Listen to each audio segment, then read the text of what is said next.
Burger House 41 is open at 1860 West Mason in Green Bay. You're invited to indulge in one of life's simplest pleasures, a great burger. We're grilling up 15 fresh signature burgers and have over 30 craft beers for the perfect pairing. Experience Wisconsin's best flavors, including white cheddar cheese curds, a variety of specialty sandwiches, milkshakes, and gourmet frozen custard. Burger House 41 at 1860 West Mason is open at 11 a.m. daily. Taste Wisconsin. Taste amazing. Would you like to experience being one of the free people who produce their own meat and eggs? PurelyPoultry.com has both the chickens and supplies you need to raise your own poultry. Would you like pets who produce eggs you can barter with? Your own source of clean meat? A swan on your pond to make your home strikingly beautiful? How about some pheasants and quail roaming in your woods for enjoyment? If so, check out PurelyPoultry.com. 6%? 7%? That's a lot of money. I might as well just do it myself. Well, that might be true, if a lot of that money you're paying a real estate broker is going toward outdated methods, unnecessary fancy offices, and overpaying executives for a lifetime of service. But you don't need to go that route. Silver Compass Realty is a full-service real estate brokerage serving all of South Central Wisconsin, and the commission is negotiable. Silver Compass will explain exactly what they're going to do to help you buy or sell a home, how that will help you reach your goals, and stand right beside you every step of the way. They want to be your broker, your expert, even when you're not in the middle of a transaction. Silver Compass Realty, helping you find your way home. Contact them today at silvercompassrealty.com or call 608-361-8608. Silver Compass Realty, helping you find your way home.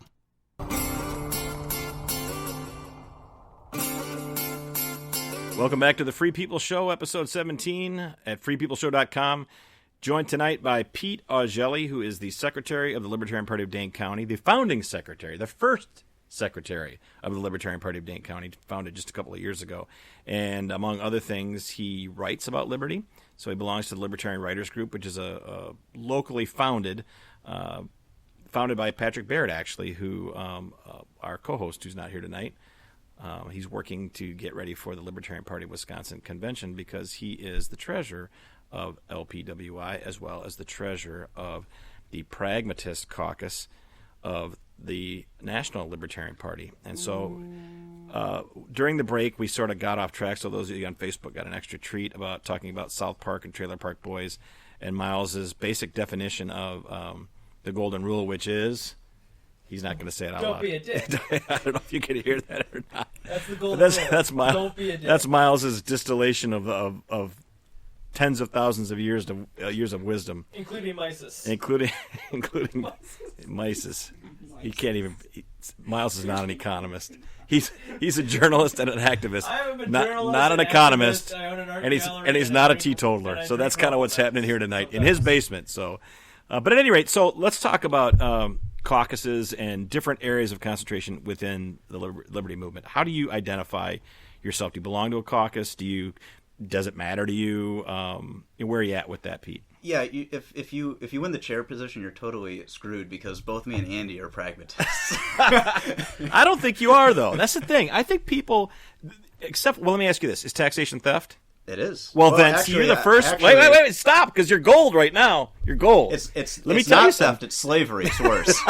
It's armed robbery. It's extortion. It's all those things. But you're the first pragmatist candidate. Because I asked Patrick this. He's running for treasurer. I asked Andy this, who's your opponent, or at least one of your opponents for vice chair, to answer that question just Tuesday night. And Andy was like, well, he hemmed and hawed, and then afterwards he, we're Andy and I are friends, so it's all in good fun.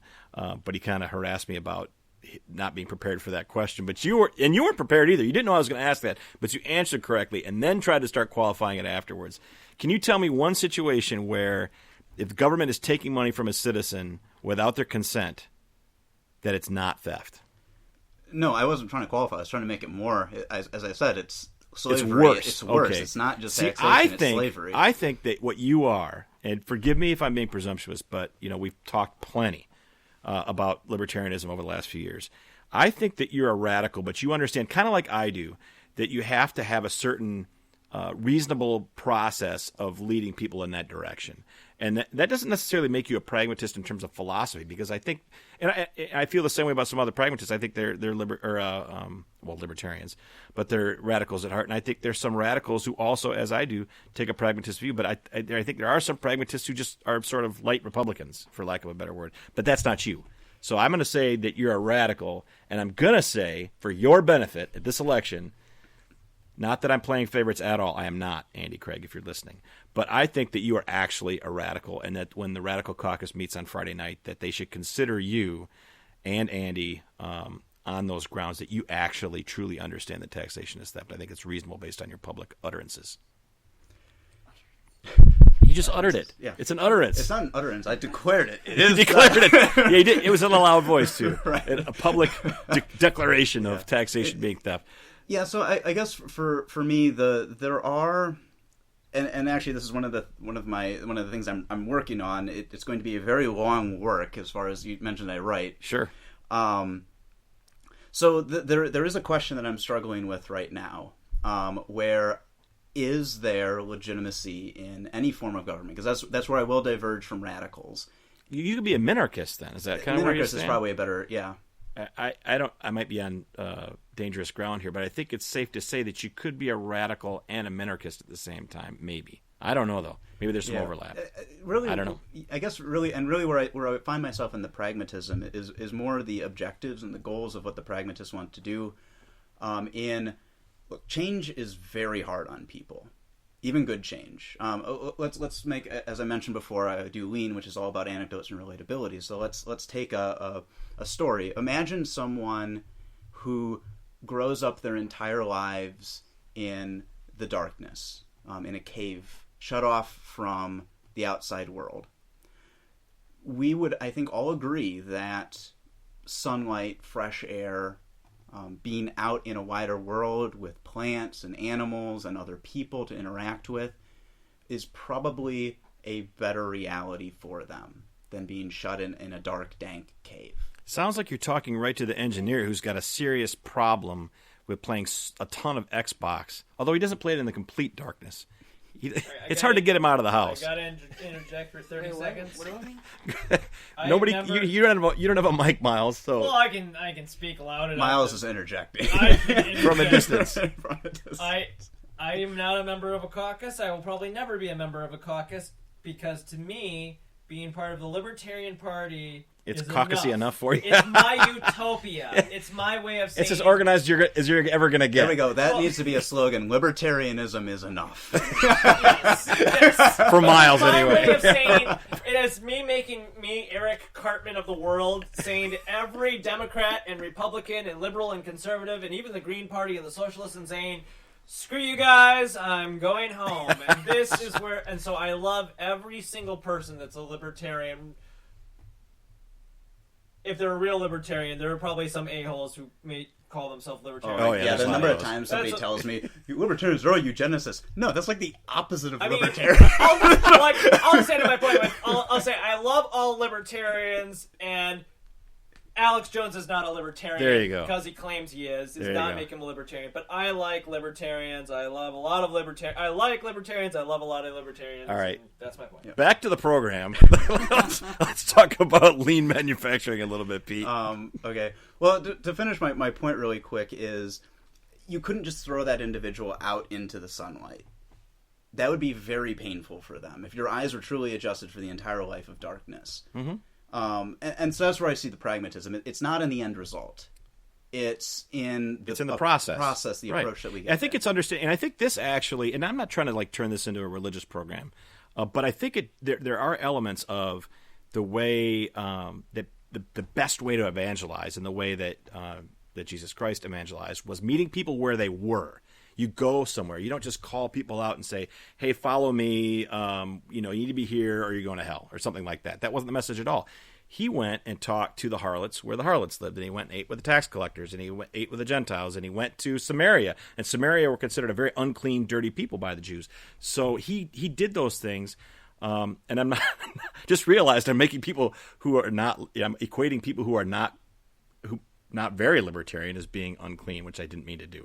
But the point You have is, to go on the street. Unclean. I'm going to have to unwind this. I'm going to need the whole show to unwind that last statement. But the point is that you need to introduce people where you need to talk to people in the language that they're used to talking in, or be in the places where they're used to being, and going places and talking about, here's where we want to go, here's where the party wants to go, talking about, with libertarians about very serious principled things like Adam Kokesh was talking about. And while not abandoning that, understanding that the best way to get there and bring as many people with you is starting them with baby steps or baby food or however you want to. Now I'm making them sound like babies. Sorry. But I think that's the same point you're making. You have to start somewhere with something that people are willing to, even if they stretch their mind a little bit, accept. Because, forgive me, but if you start off with, I'm running for president to abolish the federal government, people are automatically going to stop listening. And that's fine. If that's what your goal is, to really be, but if you're running to like get people to continue to listen to you, you have to address them to a certain point where you are, not abandoning principles, not abandoning the end goal, because you can talk about the end goal by saying, starting with the non-aggression principle. Don't people have the right to live their lives as they choose without, as long as they don't interfere with others? People generally agree to that. How they get there is a matter of argument or concern or steps in lean manufacturing, I suppose. But in that sense, I agree with you, but that doesn't make you a pragmatist. The fact that you will not deviate from the basic principles of libertarianism as a goal and as what's good for people in the long run, what is humane and natural human nature, I think that makes you somebody who would never abandon those principles and makes you a rat. Maybe you can be both. I don't know, but maybe I'm doing all the talking here. Right. I'm interviewing you. Sorry. You talk for a minute. I mean, it's a good commentary, but also, because I talk about this with all my liberal friends. Well, and actually, we need to take that term back. I agree. Yeah.